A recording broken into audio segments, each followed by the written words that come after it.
Gloria Redmond grew up in Maxton, North Carolina, a small town surrounded by pine forests and the flowing Lumber River.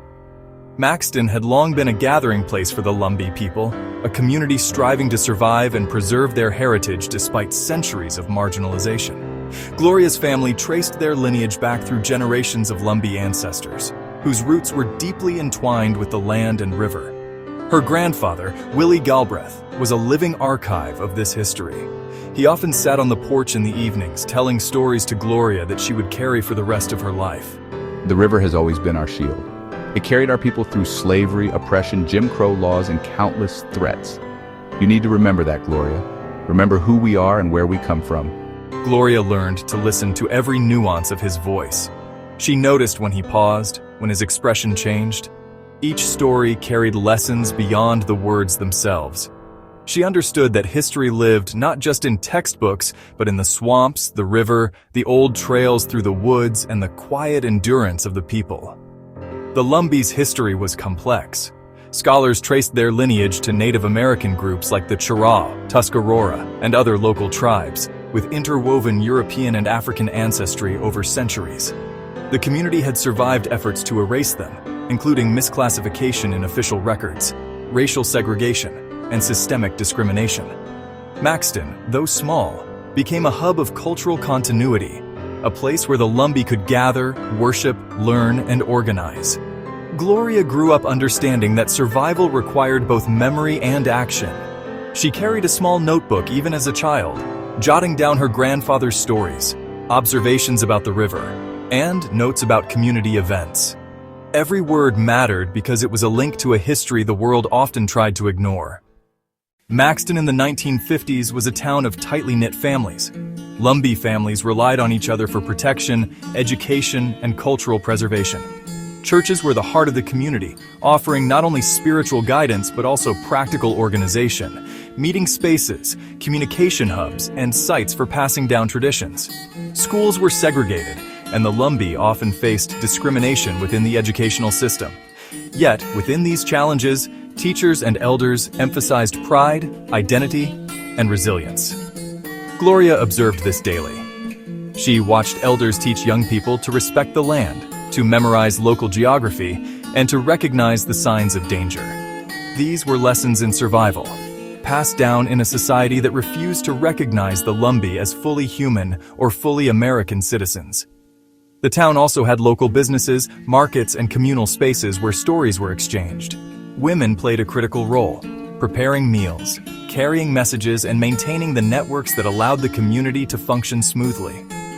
Veterans who had served in World War II returned home with skills, discipline, and organization that they applied to protect the town when threats arose. For Gloria, survival was a daily lesson in observation. She noticed how her neighbors moved with caution, how elders would speak in hushed tones about outsiders, and how children were taught to listen more than they spoke. Each of these small details formed a foundation for the greater lessons she would witness later, during one of the most pivotal moments in Lumbee history. By the late 1950s, Robeson County had become a place of mounting tension. The Ku Klux Klan, emboldened by regional and national influence, attempted to intimidate the Lumbee community with threats, cross burnings, and marches. James "Catfish" Cole led the local chapter, targeting Maxton and surrounding areas in a deliberate campaign of terror. The Lumbee had faced threats like these before, but the Klan underestimated the community's organization, knowledge of the land, and determination. Gloria, then a young girl, observed adults and veterans preparing quietly but efficiently. Meetings took place in churches, behind barns, and in small backyards. Families coordinated routes, signal systems, and defensive positions near areas like Hayes Pond. Gloria recorded what she saw, noting every detail.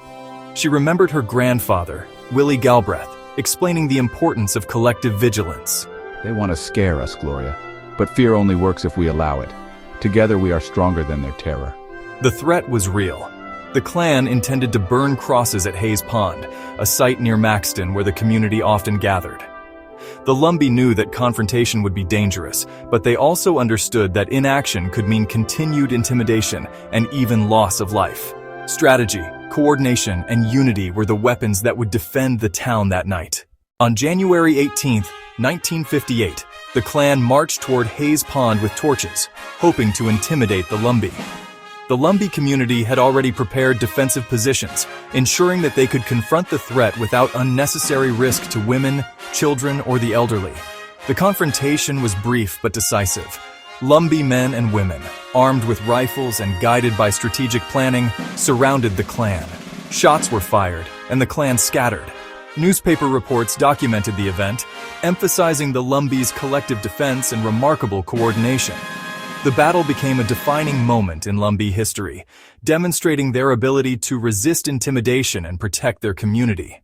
Gloria, witnessing the events at a young age, recognized the significance immediately. She took careful notes, understanding that these actions were part of a continuum of Lumbee resilience, echoing the defensive strategies that had protected the community for generations. In the aftermath, Maxton returned to its daily rhythm, but a sense of pride lingered. The Lumbee had proven that their unity and vigilance could defend their homes and preserve their heritage against even the most organized threats. After Hayes Pond, Maxton seemed quieter, but the community carried a newly affirmed sense of pride. The Lumbee had defended their land, their people, and their identity, proving that intimidation could not overpower strategy, unity, and courage. Gloria Redmond observed how her neighbors and family continued to preserve their culture. Her grandfather, Willie Galbraith, remained her guide. History isn't just in books, it's in the songs we sing, the stories we tell, and the land we walk. You have to record it, Gloria. Otherwise it disappears. Gloria began recording oral histories, listening attentively to elders. Each story revealed strategic planning, careful observation of the clan's movements, and the bravery of everyday people. Women had hidden weapons, sent signals, and ensured communication between families. Veterans had planned defensive positions, using their military experience to protect the town without unnecessary violence. These narratives were more than accounts of battle. They were lessons in resilience. Gloria understood that every detail mattered. The positioning of the community around Hayes Pond, the timing of their confrontation, and the way they dispersed afterward to protect families. She learned that survival wasn't just physical, it was intellectual, cultural, and spiritual. The Lumber River flowed silently past Maxton, a witness to centuries of Lumbee survival. Gloria walked its banks frequently, reflecting on the lessons embedded in its currents. She recognized that the river was both a literal and metaphorical shield, carrying the stories, bloodlines, and memories of her people. She also observed how knowledge of the land had been critical to Lumbee survival. The swamps, trails, and river crossings had been used strategically during the Battle of Hayes Pond. The community knew the terrain intimately, giving them a decisive advantage. The river remembers. You have to learn to read it if you want to survive. Gloria began teaching younger children in the community about their heritage. She emphasized the courage of the Lumbee at Hayes Pond and the broader context of Lumbee resistance through history.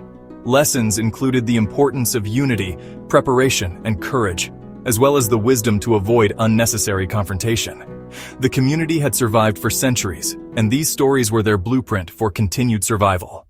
Gloria came to understand that the Lumbee story was collective. Every role mattered. Women organized communication networks, prepared resources, and passed messages. Men, veterans and younger members alike, positioned themselves strategically. Even children contributed by serving as lookouts or relaying information. Gloria interviewed elders who had been at Hayes Pond. They described in detail how the Lumbee had encircled the clan, how shots were fired, and how the clan fled.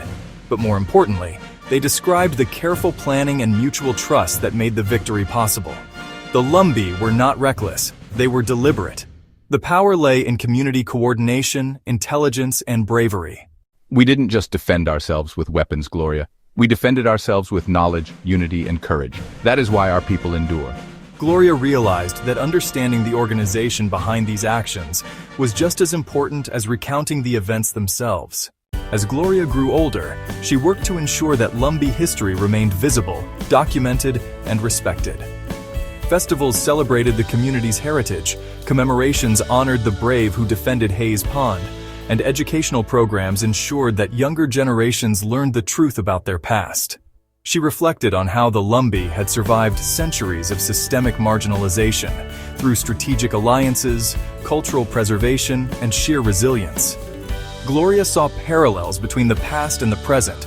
The same qualities that had allowed her ancestors to resist intimidation were necessary in modern advocacy and community leadership. Gloria also emphasized the importance of oral history. She collected testimonies from elders, photographs, and artifacts. These were not merely records. They were tools of empowerment, ensuring that the Lumbee story could no longer be ignored, diminished, or misrepresented. These were not merely records. They were tools of empowerment, ensuring that the Lumbee story could no longer be ignored, diminished, or misrepresented. On a winter evening, Gloria stood by the Lumbee River, reflecting on the centuries of endurance and resistance carried by her people.